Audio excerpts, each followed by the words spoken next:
Hey there, YouTube. It's Bed Bath and Bongs. Thank you for joining me. Um, but yeah, I wanted to go over a couple of things in the news with you.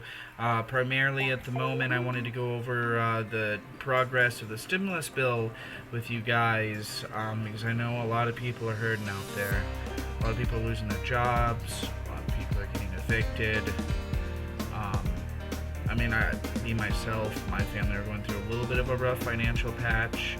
Um, it seems minuscule compared to what a lot of you are dealing with, but Americans as a whole, we're feeling pain, and our government is not doing a whole lot to help us. In a time, where universal health care, UBI, pretty obvious things to people who are reasonable aren't even being considered, and we have to depend on these League of Retards in Congress to look out for our well-being. So feels like we're kind of fucked. This is one of those things too where I can't be mad at just the Republicans because the Republicans and the Democrats before the election, they had a pretty sweet deal. Trump was going to sign on to it, and they didn't want to do it because they didn't want to give Trump the good publicity of having a decent stimulus bill. Man, maybe I shouldn't say decent. Either way, it was going to be a shit stimulus bill. But as it is now, with what Steve Mnuchin and Trump has sent over to the Democrats, we're now only getting $600 payments, which, considering that doesn't cover rent in most places, that's pretty useless. That being said, it's not all bad news. There are some voices of reason out there. Your Bernie Sanders, other progressives of the Democratic Party, and surprising enough, there have been a lot of Republicans stepping up to the plate as well, one of whom we'll be talking about in this upcoming story. So we're going to start off with this one from the Washington Post. This was posted as of yesterday. House approves 1 week spending bill as stimulus talks drag on.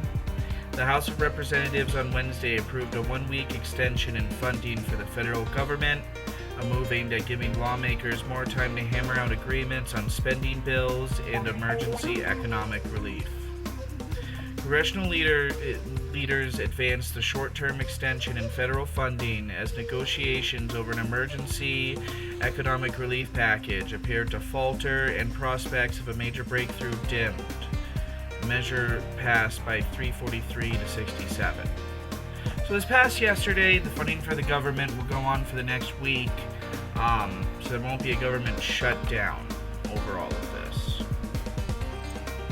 Don't really care, to be honest with you. That doesn't affect a lot of us. Appropriators have continued to make progress on a set of spending bills to fund federal agencies, with only a few outstanding policy issues left to be resolved by congressional leaders. Aides involved in deliberations say, but talks on the broader stimulus package seemed at risk of breaking down after the White House on Tuesday proposed a relief bill that would only offer minimal benefits to unemployed Americans, a non-starter for congressional Democrats. The bipartisan $908 billion stimulus package is expected to move to the Senate, where Majority Leader Mitch McConnell has signaled he will vote ahead of Friday's deadline. If President Trump doesn't sign the measure into law by midnight on Friday, a government shutdown would have commenced on Saturday morning. It's not going to.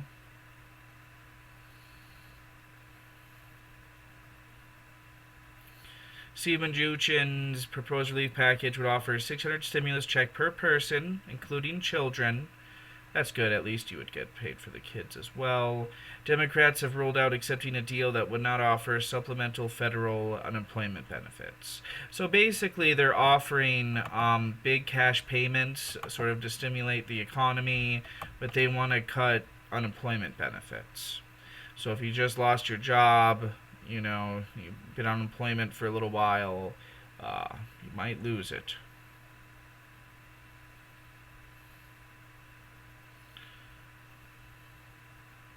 Just funny because a lot of the time you have these Republicans attack stimulus bills and giving direct payments to people.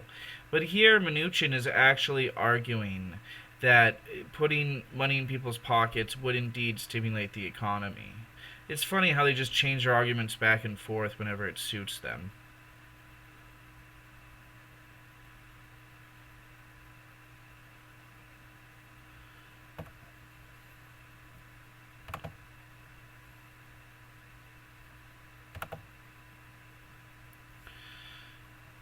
This is through Newsweek. Bipartisan stimulus offers $25 billion in rent assistance. That's good.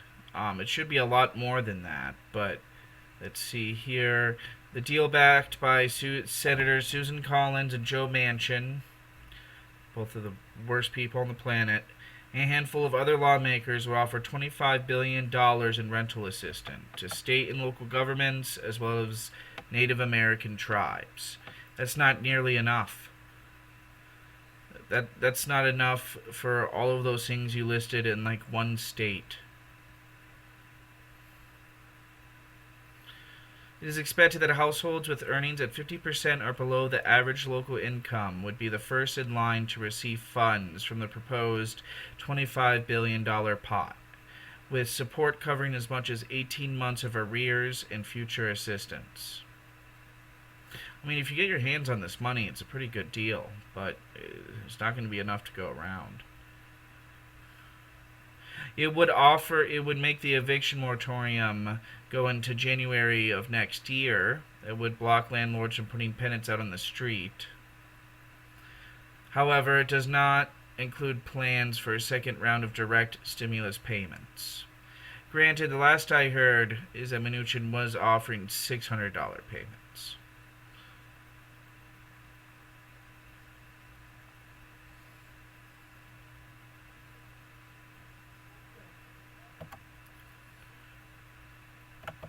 And then this next story, I actually have to recognize this Republican for being a decent individual, at least in this instance. Let's see here. Senator Josh Hawley, Republican, was it Montana? I believe that's Montana. Let's see here. Senator Josh Hawley on Thursday introduced legislation to provide a second round of stimulus checks to most Americans as negotiations on larger coronavirus relief package struggled to reach a breakthrough. Hawley, who has said he will oppose any deal that does include another round of direct assistance, said his legislation mirrors a proposal from the March CARES Act that provided a $1,200 check for individuals who made up to $75,000. It's what every single senator has already supported, so there should be no fiddling about, oh, I don't know, this is different. It's exactly what every senator has voted for once before, Hawley said. If the negotiations can't reach some sort of compromise, I will go to the floor next week and ask for an up or down vote on that, Hawley said.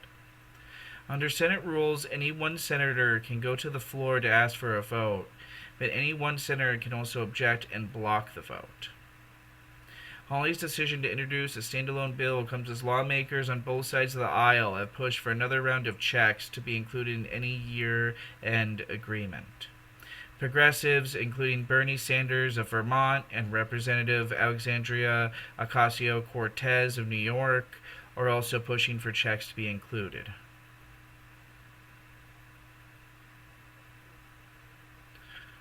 Steve Mnuchin pitched that deal to Nancy Pelosi that would have the $600 checks, but this would be a standalone bill that could be passed along with it.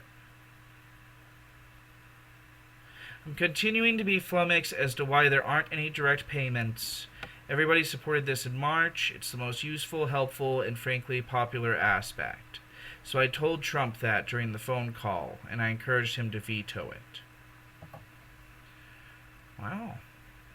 You know, it's sort of amazing in certain situations when these libertarian types, Hawley, your Rand Pauls, they sometimes can be more principled than these wishy-washy corporate Dems and we put in. Who would have thunk?